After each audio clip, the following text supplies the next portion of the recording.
Welcome to the English Talking Wheels Learn the Words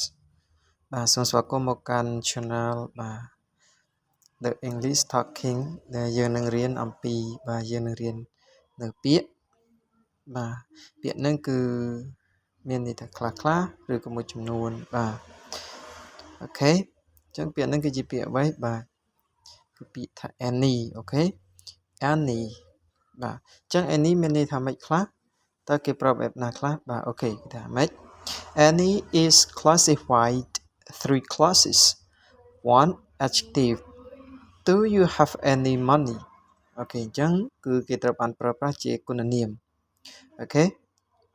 I don't have any money ខ្ញុំគ្មានលុយទេអូខេ Yeah. Take any car you want. អូខេយកមួយទៅ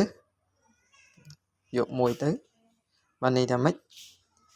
ឡានហ្នឹងគឺមានចំនួនច្រើននៅក្នុងហ្នឹងតែឲ្យយកមួយអូខេ any day now បាទគឺឥឡូវបានន័យថាម៉េចថ្ងៃនេះតែម្ដងណាអូខេអញ្ចឹងទី2គឺថាម៉េច any is used to instead of nouns to pronoun បាទអញ្ចឹងវាត្រូវបានគេប្រើជំនួសឲ្យសព្វនាមអូខេ Do you want any អូខេអញ្ចឹង Do you want any នេះគឺសំដៅទៅលើតើអ្នកចង់បានណាតើអ្នកចង់បានអត់ Yeah I don't want any បានន័យថាខ្ញុំមិនចង់បានទេអញ្ចឹងកាលណាយើងនិយាយអំពីសព្វនាមគឺជាពាក្យបាទជំនួសឲ្យនាមអូខេ Better than any other brand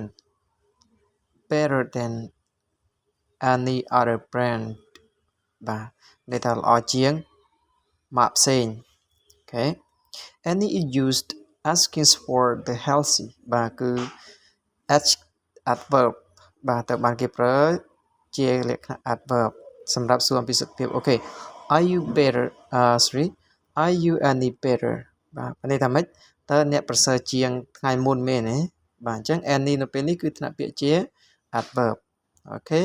អញ្ចឹងនៅក្នុងវីដេអូនេះគឺមានតែប៉ុណ្្នឹងទេហើយបើបងប្អូនបាទពេញចិត្តនឹងវីដេអូនេះកុំភ្លេចជួយ Subscribe ដើម្បីទទួលបាននូវវីដេអូបន្តទៀតអូខេ See you later